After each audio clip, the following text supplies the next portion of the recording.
So, Q&A. I haven't been paying a lot of attention to the chat. It was a bit busy today. So if there's something I haven't answered, which is probably everything, go ahead and pop it in the chat channel now, and I'll stick around for a little while, and I'll answer your questions either about this game, about this session, about any other session, whatever you'd like. Sort of an ask me anything, but be perfectly honest. I know some things, I know many things, I don't know everything. But between this and maybe leaving some messages on the forums or on answers, we'll get you whatever your problem is solved. It's related to this game and my own 2D game. Fantastic. I have some balls falling down and the hero has to catch them. I used a few spawners at the top, like 5. The balls fall directly straight down from one of the spawn points, yeah, at a random time range. Yes. But while I'm waiting for Tish to finish his question, excuse me, will the new UI elements be using events that we can subscribe to? There is an event system that's built in. I have not used it 100% robustly. Let's see what I can find. Let's take a look at button that you can subscribe to. Event system, event trigger, raycast.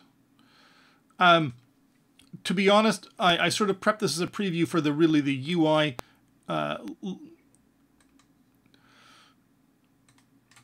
material, touch input, standalone input. I know the events are more for input events than say subscription events. Can you give me an example of what it is that you're trying to do? And Tish, what I didn't actually see the question. I see what you've done, but if you actually have a question on top of that, I'd like to see the answer to it. Is it better to use a sprite sheet for animations like 2D characters running, or to use an animator? I would suggest that whether you use a sprite sheet for your basic artwork or not, that you use some sort of bone animation to run your character. I would suggest that you look at either putting a skeleton rig of some sort and using animations on it that can be driven by Mechanim.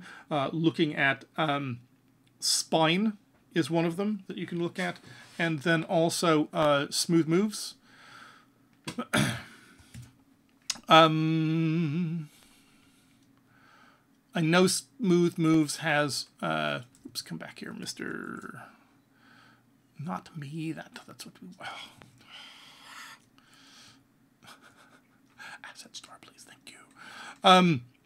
Smooth Moves. Now there could be more bone animators. Smooth Moves is a bone animator. And so you do use a sprite sheet of artwork.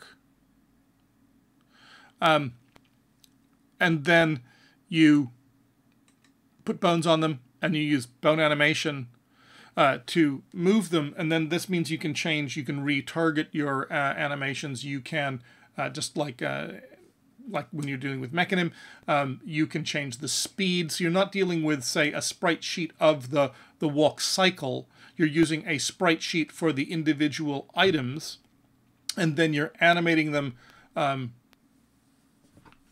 using some sort of skeletal rig that you can then repurpose. And I believe you can drive that with Mechanim's non-standard rig, or you can use one of the packages themselves. The other one is Spine, and I don't think Spine has an asset store. Come on, load, please. But I can Spine, please.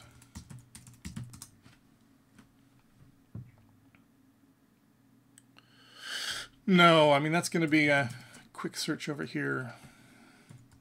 Spine Unity control. Spine Unity. This should be enough. They were kickstarted quite successfully a while ago. Yeah, that's it. And esotericssoftware.com. Unfortunately, I can't. I'd have to find it on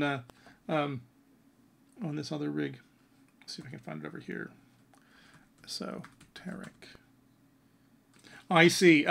Tish, getting back to your questions, you've got multiple spawners, and then you're getting too many balls in the field. What I would still do is try to have a single controller for your balls. Now, when we're looking at the code in this game with our game controller, we find the total width of the, and we do that in start, but we find the total width of the screen by taking a look at, come here, close down. So we know where our main camera is. We find the upper corner, and then we're taking a random range from because we're a game object centered from minimum max width or minus max width to positive max width. And we're spawning anywhere there. If you want to have multiple spawners, then you can create your new game objects. Oops, not that one. This one. So that would be your spawn object. Spawn point, maybe. And then you can give it, want to see it? You can give it a little tag. And come on, where is it? Why are we not moving? Let's just move it this way then. So then you can put these up and then duplicate them. So now we have our spawn points. 5 of them. Instead of spawning at each one randomly, so they're all controlling themselves, spawn points. I'm making a parent game object for cleanliness, and then sticking my spawn points in them.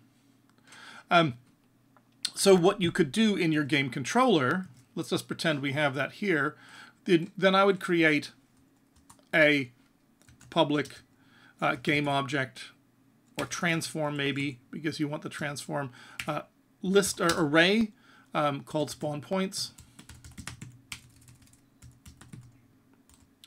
And then in Unity, I can take a look at my game controller. And so when this oh, what have I done wrong? Bah. Public transform spawn points. Did I mess something up while I was fussing with it? Yeah, it looks like I've done a accidental drag grab there. Yeah, I did. Public transform spawn points. And this needs to be an array. So when this compiles, because it's going to compile without any errors, yay! There's my spawn points there. And again, I can drag all 5 of these in. So I now have a list of my spawn points. I can, as my spawn point, come down here, and my spawn position right now is just a random range. Let's get rid of that. And then say vector3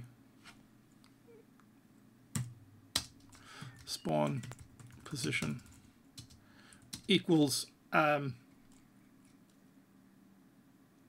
what did I call that? Spawn points. And again, the same thing that we're doing, we're picking our ball. We want a random range from 0 to our spawn points dot length. So the square brackets indicate which is the index number, and we get a random index number from random range between 0 and the length, which in this case is going to be 5. Oddly enough, it is you never reach 5, because if you're curious about that, I can explain that. But when you're doing random range with ints, it'll be between 0 and 5, so it will always return a number between 0 and 4. This actually might really actually work. What have I done wrong? Spawn position. Vector3 spawn points. That's the transform position, sorry. So this is giving us the transform, and then we need its position. And then spawn. Oh, spawn position. Did I make this? Spawn. That's a typo. It is a typo. That's what we get for Russian. Yay! And then it's warning us that we're never using max width. So now, when we play the game, we can see now that it's come from just those spawn points.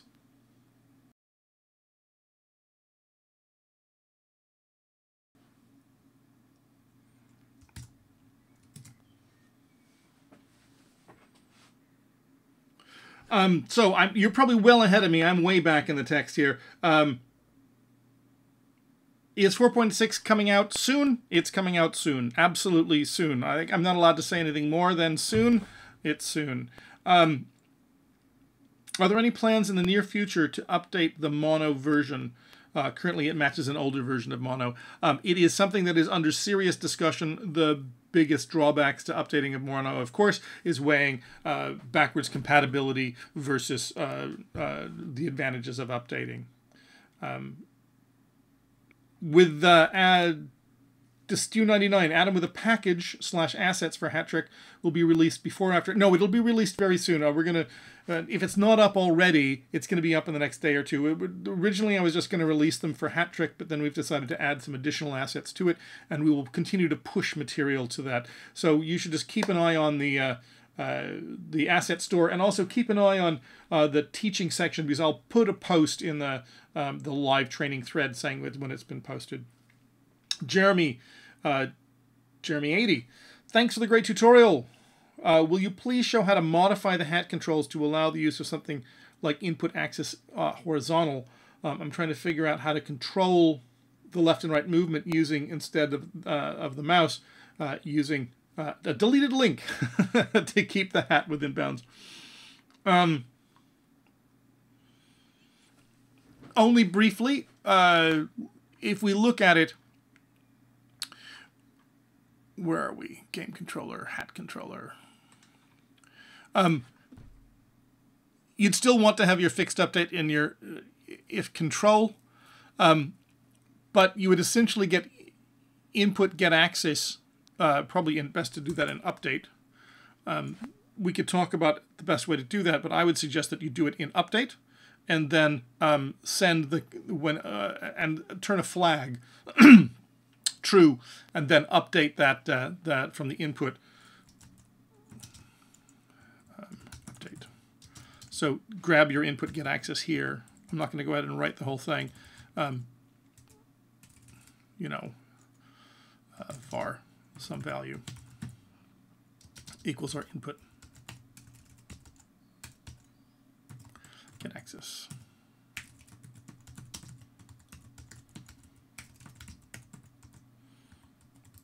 And then you'd probably set a Boolean flag for the movement, and then you'd want to set it down here. If you just want to do it with, because this is going to work, this is with our mouse position. So you're looking for keys.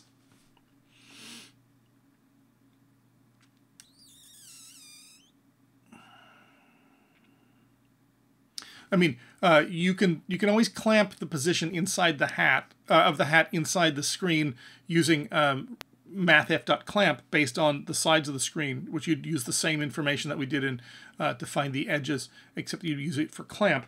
Trying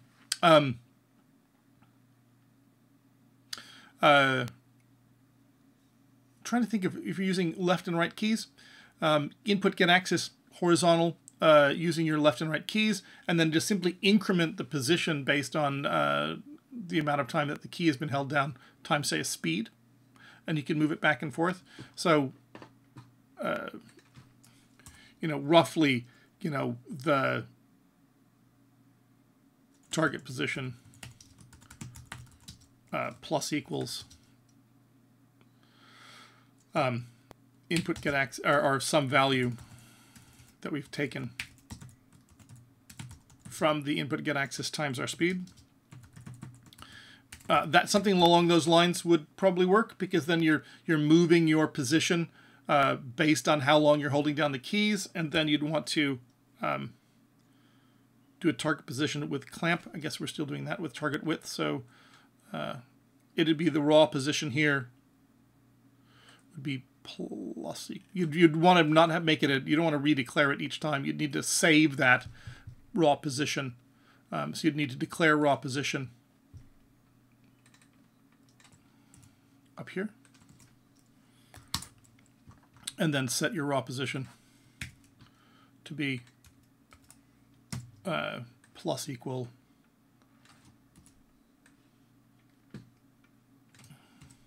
some value plus speed. I'm just sort of guessing, and we give this a go. There may be a hole in this because this is back pocket code. You'd also need a public float speed.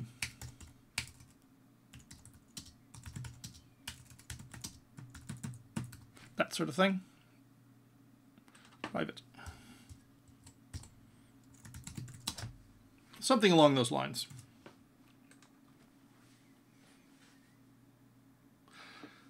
Is there no difference in efficiency between using a bone animator and a sprite sheet? I use a mechanism for my animations, but was wondering if it would be more efficient to do the animation in Flash. No, what I find is that if you're saving your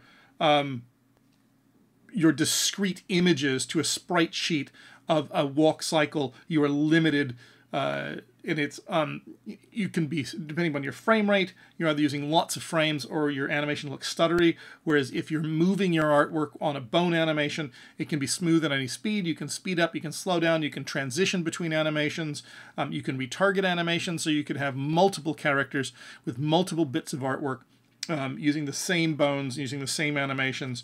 So I would strongly suggest, even if it's Atlas individual pieces like the leg, the head, the arms, the hands, to put them on bones, to animate them, and to use some sort of animation controller to run them.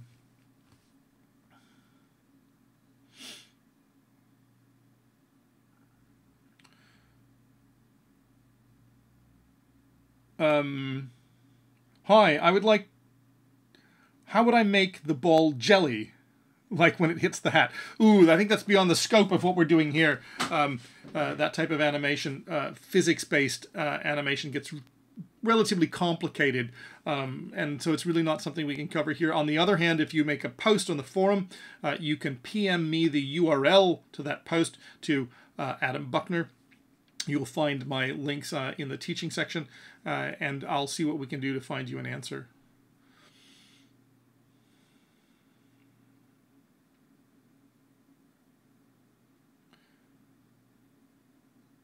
Baloney Factory. Early in the tutorial on the start screen, you disabled the hat so the user couldn't move it around. Does the new GUI still function when time is set to 0? That's two different things. I disabled the hat purely by surrounding it with a boolean that says can control. Does the GUI function when time is set to 0? I would assume it should. Now, most UIs, if you're setting the time scale to 0, the UI should still continue to work, because that's a common way to pause what things are, a way to pause your game. So yeah, it would be silly to drop your time scale to 0 to pause your game and then find the UI doesn't work, because I know that it does work for Easy GUI, it does work for End GUI, so I'm assuming it's going to work for U GUI, but I've never tried it yet. Jeremy 80. Will you please show how to modify the hat controls to allow us to use something like input horizontal? I think I just showed that.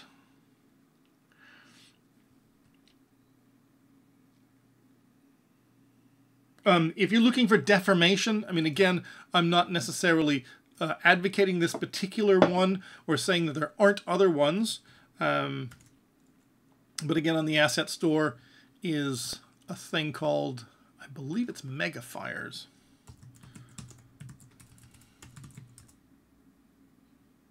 No, Mega something or other. Let's look at Megafires. I just spelt it wrong. And again, this is good for deforming things and stretching things. 3D mesh modifier system. It's not cheap. There could be alternatives. It's got 5 stars. It's got a lot of reviews. It's been around for a while. It's up to version 2.7.4. So if you're looking for something to modify a mesh at runtime, waving flags, squishing balls, that sort of stuff, take a look at that. Also, see if he has any competition and see if there's something else that can be done to do that.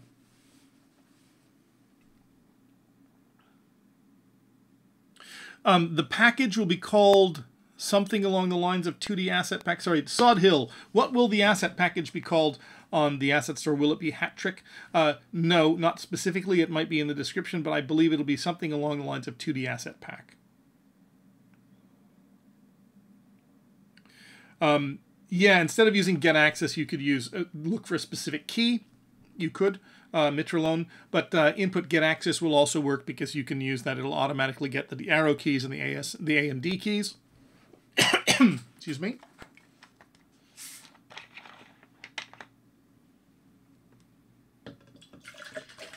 Excuse me.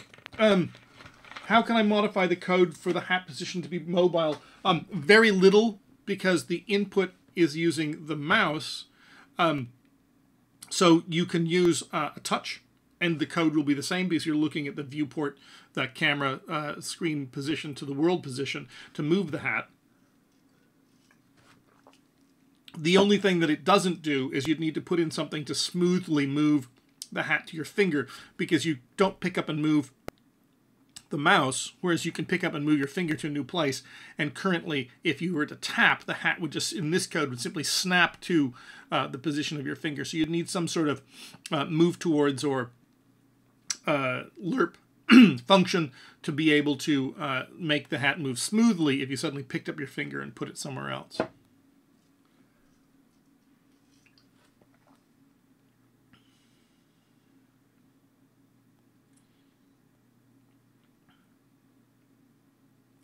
Oh my god, I think I've gotten down to the bottom of the end of chat.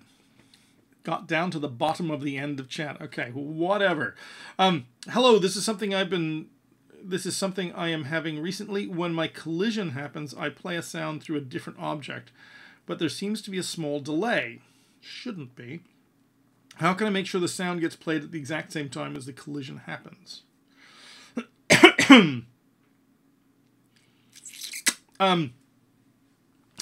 I would suggest that you post your code, excuse me,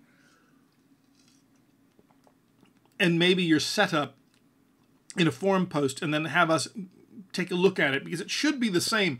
One thing I would look at is make sure there's no delay in the actual sound file, because I've seen in a couple of places where people thought that the code was delaying their sound, but if you actually then took the sound file and you popped it into a sound editing package, there was a small amount, the file was there, but the sound didn't start until a few beats into the sound. So it was playing the sound immediately, but the sound took a fraction of a second before the explosion or whatever happened. And that was an apparent delay, but it was in the actual media file.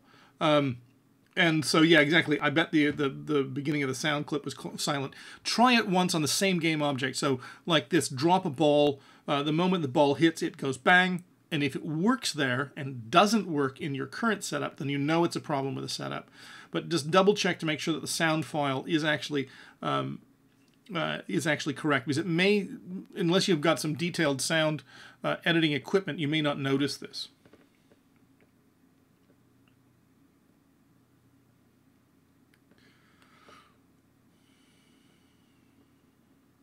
The limit, Tish, in this particular case, in my code, the limit is in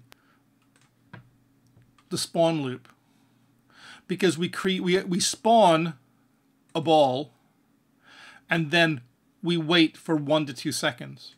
So just by sheer limits of the logic here, you can't spawn too many balls. There is no discrete limit other than the fact that it takes a couple of seconds to drop out of the game, and you either catch it or you lose it. And then you spawn another ball, that you will only have a few balls on the game at any one time. So you could add a total of fewer or more balls by adjusting how much space is between them. If you actually need a hard limit, then you need to count them. You'd need to have, a private int ball count. And somehow you would then, when you instantiate them, you'd need to have a ball count, plus plus.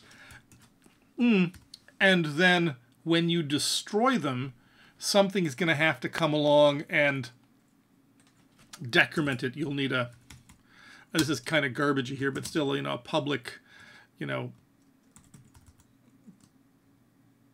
ball destroyer, ball decrementer, ball update, I don't know, ball count update.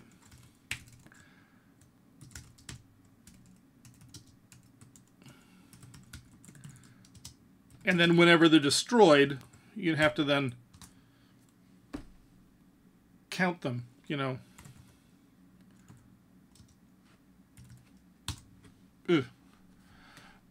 if you really want to have a limit, specific hard limit to how many you have on there, or some other way of counting them. I mean, I'm probably not being the smartest in the world on to do that. Or you could have an array. One of the other ways to do that would be have an array or a list limiting the number of balls that you have. So it only has 5 balls in the list, and you spawn a ball if a ball is available. So you say, grab me, it's like pooling, and I can talk about, there's a lesson on pooling already on our website, and then you can recycle 5 balls, and when the 5 balls have been used up, you can't recycle another one until it's left the frame.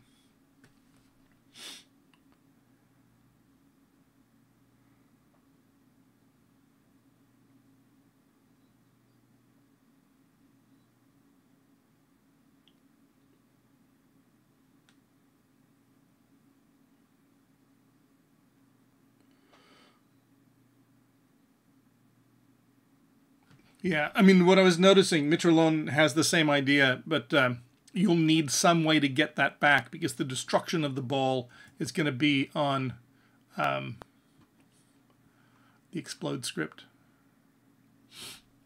And these are being instantiated in the game, so you can't make a public reference to the game controller.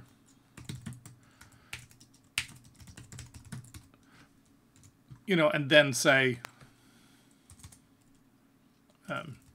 here,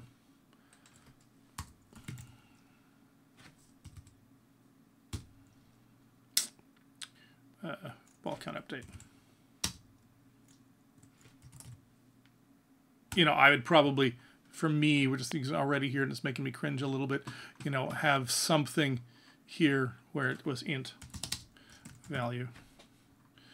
And then say ball count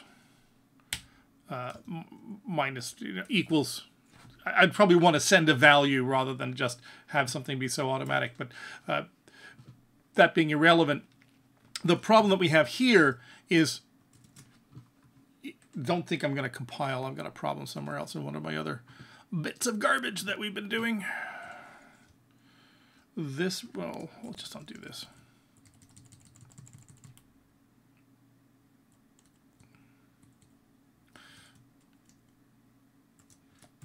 I think that'll compile. Whoops. Who's not updated? Let's just nip that out. Okay. Will we get a compilation? That's what I get for making garbage code just to show you guys some value. Dump that.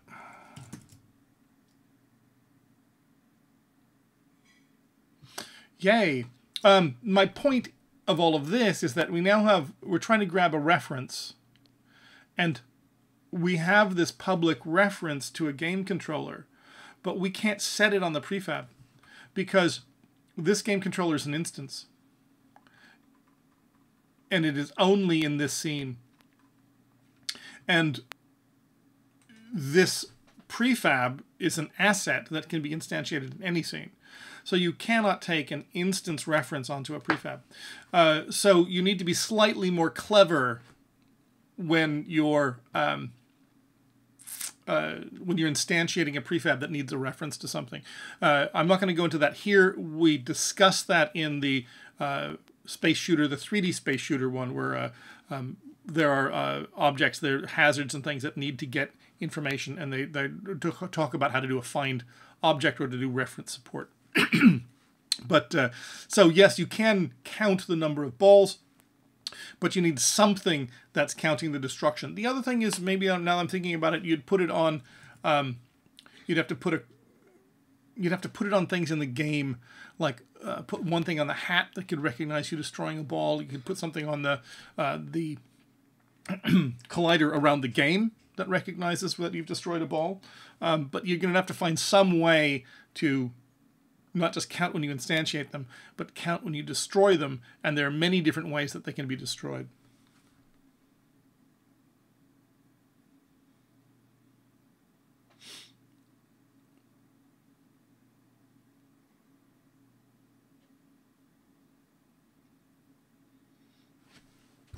Yeah, the search and asset story is difficult. Yes, people are aware of it. It may be worth a forum post showing if you have a very specific problem. Oh, sorry, let's Distu99 saying the search and the asset store is bad.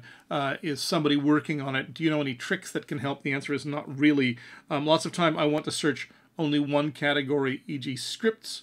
I thought you could search in a category, but maybe you can't. Maybe you're right, because when you search for Mega, you're in...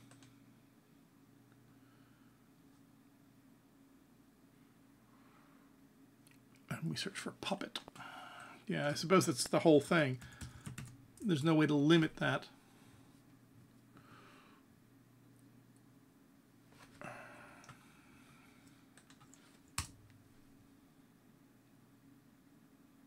Oh, now I keep getting that. Is it the only thing with Puppet in it?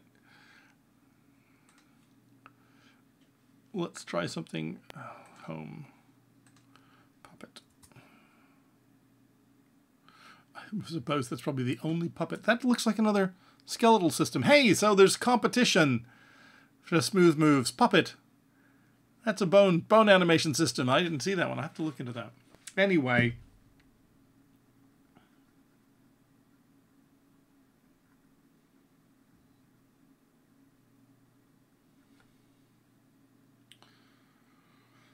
Epic Gamer World. If I use art from the asset store and upload a game to the App Store, no. The whole point to art from the asset store, unless for some reason they specifically say you can't, say that you have an example character, but I can't imagine it not being there. That's the whole point to the asset store, is you get your assets from it. Anything that Unity distributes is fine for you to use in any way. But the whole point to the asset store is to distribute assets. So if you go and buy a 3D model, that's what you're for. These are to go into your games. If I buy this, spend my $47.50, it's giving me a license. The only ones that I think get a little bit funky are when you're dealing with things like editor extensions or scripting, where you have to buy one per seat rather than just one per or one license per seat or one license per project, when you're dealing with code frameworks, rather than one per studio or one per owner. I'm trying to find one. Yes, like this one, Playmaker. This extension requires one license per seat. So if you've got 4 people in your studio, you need to purchase the license 4 times. But yes, the whole point to this is that you don't need to make your assets. Well, I need to wrap it up. It's been about an hour of Q&A. Any last questions that you have there, or last little dribbles, or are we all fine? How are we doing?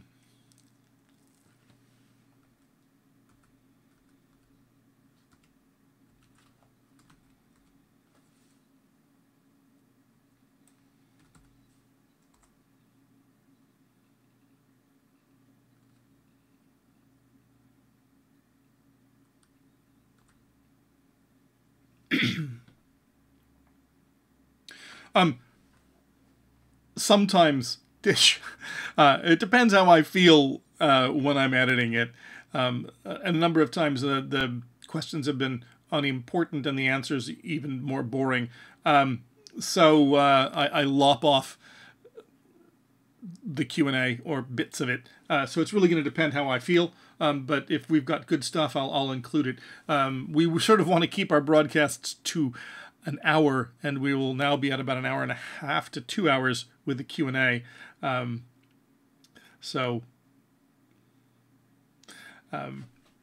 Next live training, you can just go to the live site, and you should be able to, I think it's next week, next Tuesday, and see what you get there.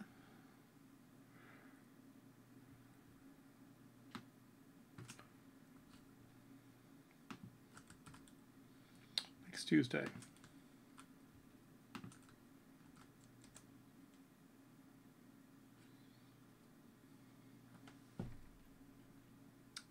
Cool. All right. I'll be wrapping it up. Thanks for coming.